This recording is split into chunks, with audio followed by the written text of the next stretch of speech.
Sziasztok! Felbéreltem a legjobb magánnyomozókat, hogy segítsenek nekem megtalálni az elveszett Lajosokat. Tessék, itt van a második András szobra, nézzük meg.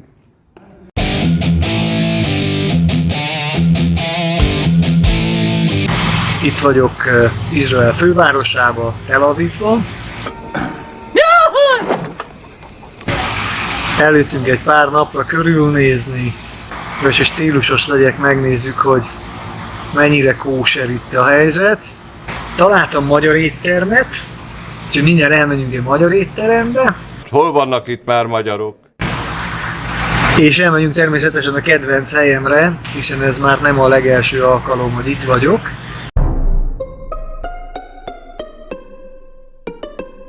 És annak idején találtam egy nagyon jó kis amerikai ilyen rock kocsma jellegű helyet, ami nagyon megtetszett, úgyhogy most is megpróbálunk oda elmenni, megnézzük, hogy milyen jó hangulat. Evés-ivás. Elég nehéz itt tavasszal úgy jönni, hogy ne fusson bele az ember vagy valami megemlékezésbe, vagy valami vallási, vagy valami nemzeti ünnepbe. És a ramadán is most ért véget, a zsidó húsvét és a keresztény húsvét is most ért véget.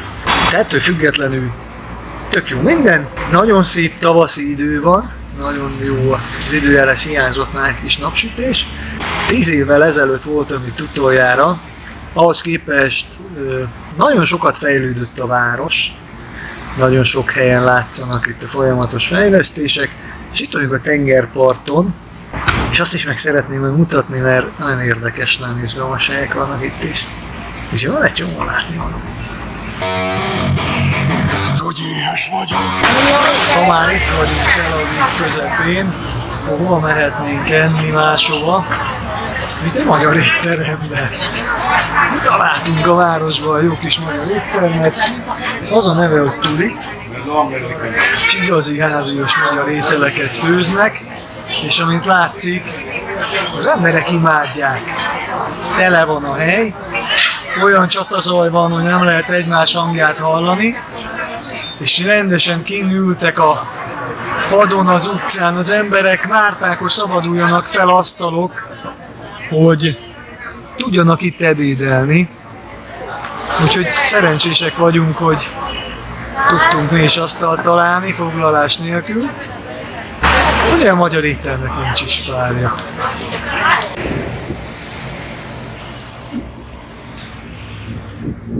Nagyon szép tavaszi idő van, kicsit szemembe süt a nap.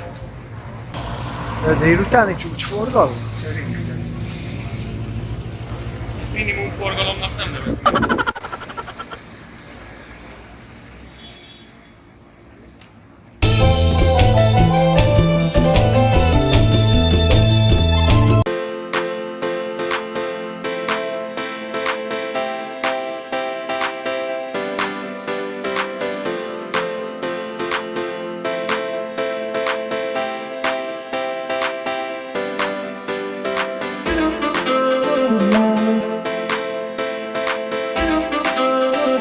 Itt vagyunk Izrael északi részén, egy arab faluban.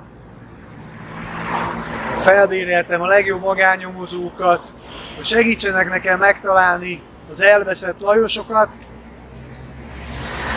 És itt van velem dr. Bódos Attila, az X-Dot magánnyomozó irodától, mert a nyomra bukkantunk. Jó úton járunk az elveszett Lajosok felé. Nekem az a megérzésem, hogy igen. Hát akkor kíváncsian várom. Követjük a nyomot és megyünk. Fölfedezzük az elveszett Lajosokat. Na menjünk, jalla. De előtte hadd ejtsek pár szót a mostani szponzorunkról, ami nem más, mint az Executive Shop, az utazók webáruháza. Az Executive Shop abban tud segíteni, hogy kényelemben és biztonságban utazhass, olyan eszközöket árul, amik ebben segítenek, mint például a bankkártya méretű Charge Card névre hallgató külső akkumulátor, amivel mobileszközeidet tudod gyorsan és kényelmesen feltölteni, vagy például a Flex Safe nevű biztonsági táska, vagy mobil útiszéf, ha úgy tetszik, amit rajtam is láthattatok már többi utazásaink során, ami vágásbiztos és rádiójá blokkolós anyagból készül, ezáltal biztonságban tudhatod benne értékeidet utazás során. Jó, itt van velem 2 magánnyomozó is, Attila, akit már bemutattam, és a helyi erőktől itt van velem Herman David, a Herman Investigations tulajdonosa, és ő segít nekünk kapcsolatba lépni itt a Lajos családdal, meg segít fordítani, és megmutatja nekünk itt a környékeket, a történelmi nevezetességeket.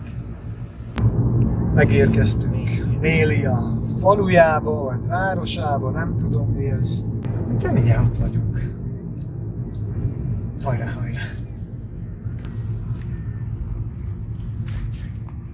This is Ottomanic building. Okay. Itt vagyunk a Lajosok házában. Ez egy szép vendégház. Itt vagyunk vendéglátónkkal. Jó, ő Halil Lajos, és ő hozzá jöttünk látogatóba. Ő itt a Lajos család feje itt Méliába, Izraelbe. És az ő családjának van állítólagosan egy nagyon erős magyar kötődése. It was a story between somebody from the village met the community of the Jewish of Hungarian Jewish man, and he connect him with the ambassador Yes, of yes. Hungary. Yes. He opened the archive and he find a lot of things similar of Hungary, like Lake of Palatun. Yes, yes. We have here land location Palatun, and name Laius and Isfahan. István also? Isfahan. I didn't know about And then they come the ambassador and they talk with the priest, they talk with everybody here, and they make a statue for the king, Hungarian king. that. Yeah, András. Yes? Yes. Vonjuk le a logikus következtetést. Moshe Girecha, he is Lajos and you are Lajos somewhere, and there is a family Lajos over here, yes? And you are Christian, yes? Here, you are Christian here, yes? And there was a king of Hungary here, okay? This is mean that basically we can say that you have origin Hungarian blood in you. I think especially with two families, Laius Two families. and Isfahan. So maybe some of the families here that stay here for hundreds of years Yeah, are basically maybe soldiers of the Hungarian king I think it. that came here, yes. But mostly of the people, he says that when all the borders was open, there was all the time movement between the people in Lebanon and Syria Because and of here, war. because of the wars and before Israel, yes. They did swamp people, the Muslims and the Christians. And the Christians ran away from war in the north and they I settled here. think our family אפשר 80% مش עריות, ההונגרים Yes, he believes that his family is 80% of them is from the Hungarian people that came here with the Crusaders and everybody here and stayed here in Israel, basically stayed in Media. Okay?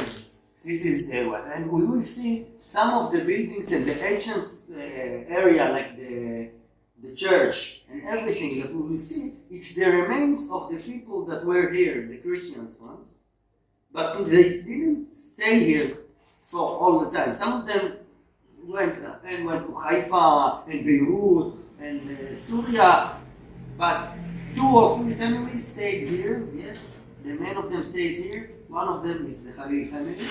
A little longer than a few minutes later.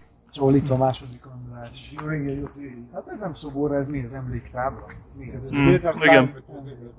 Ja, 1217 és 1218 között vezetett itt egy keresztes hadjáratot, és az abból itt maradt magyaroknak a helyiekkel való keveredéséből maradhatott itt, vagy jöhetett létre az a család, akinek a tagja itt a itt jelenlevő Halil Lajos is.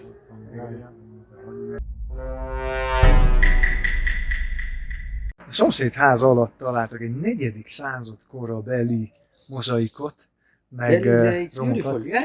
Yeah, it is. Really? Yeah. És fantasztikus. Elmondom a történetet Kókusz dióhéjba. Itt a szomszéd ház mögöttünk, annak az úriembernek a rokonai laknak benne, akiket meglátogattunk, és a háznak az alaksorában, miközben bővítették a házat, az egyik szobát akarták ott kialakítani, és találtak közbe a 4. századbeli mozaikot, meg romokat. Tájékoztatták róla itt a Haifai Egyetemet, meg a régészeket, kiásták, most jelen pillanatban.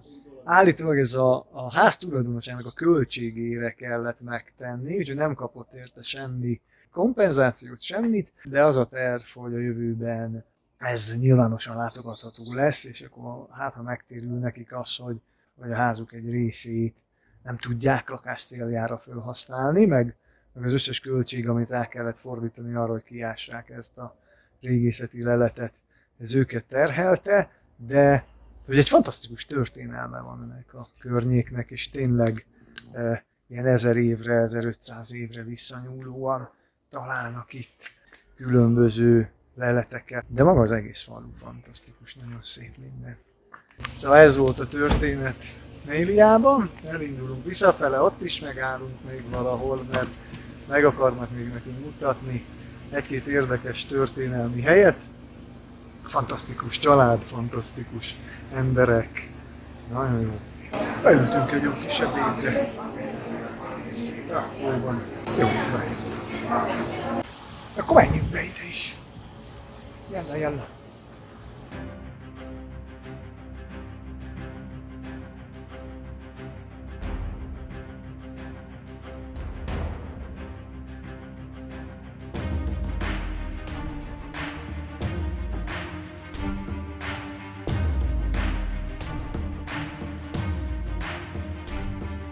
Megtaláltuk az elveszett magyarokat. Attila, kinyomoztad.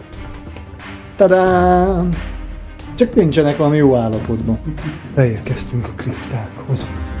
És olyan érdekes, hogy ez az egész város, az egész minden ez eredetileg is a föld alatt volt. Szóval ez egy ilyen föld alatti város.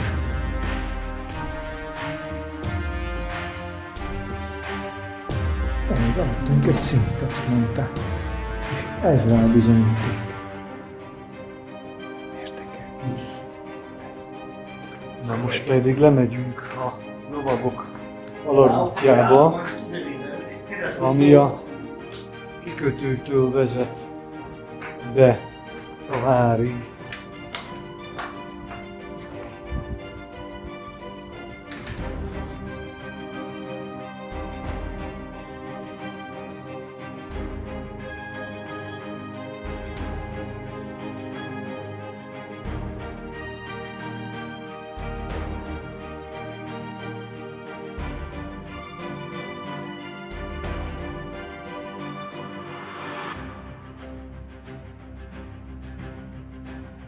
És ide érkezik ki az alagút. Már is mutatom. Közvetlenül a tengerpartra.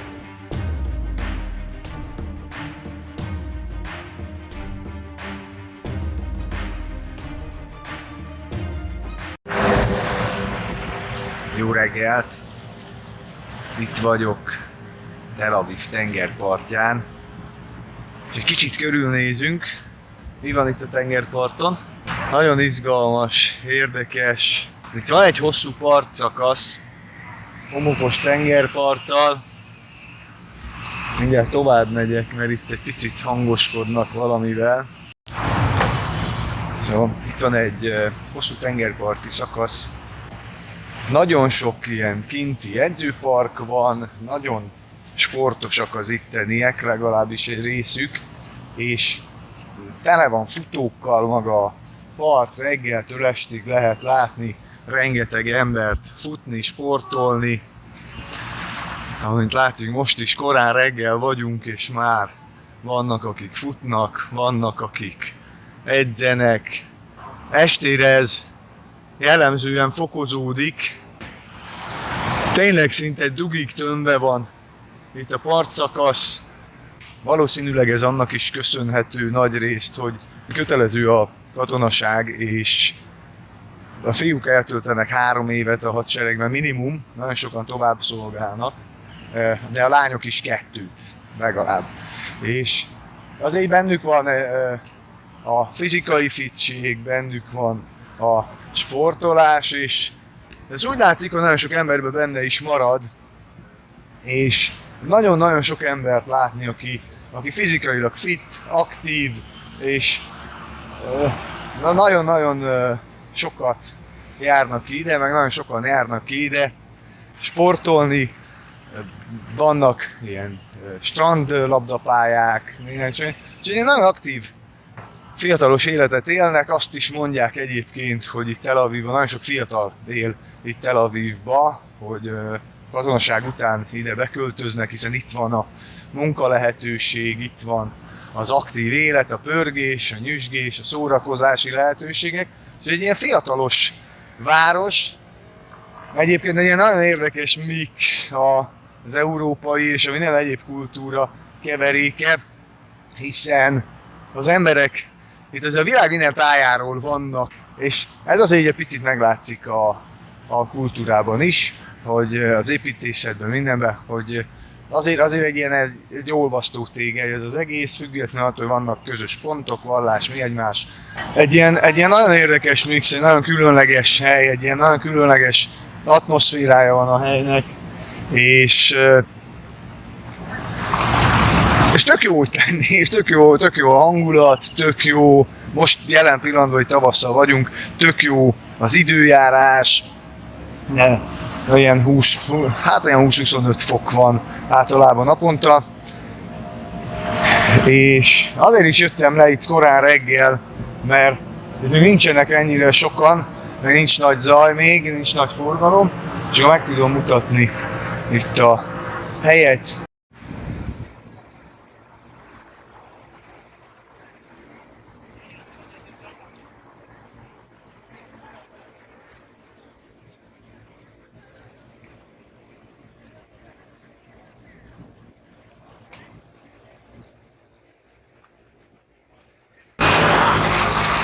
Nagyon szép reggel van,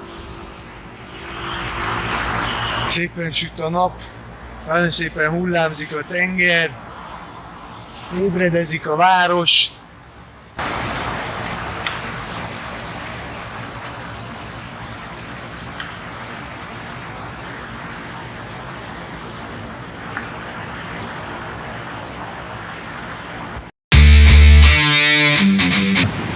Tel Avivról utazásbiztonsági szemmel, úgyhogy mindig érdemes figyelemmel kísérni a híradásokat, hogy amikor az ember mondjuk ide szeretne utazni, akkor éppen akkor mi az aktuális helyzet. Bombakereső egység jött ki és átvizsgálja éppen a csomagot. Nagyon érdekes összkép. Sziasztok! Iratkozz fel a csatornánkra, és kövesd a kalandjainkat!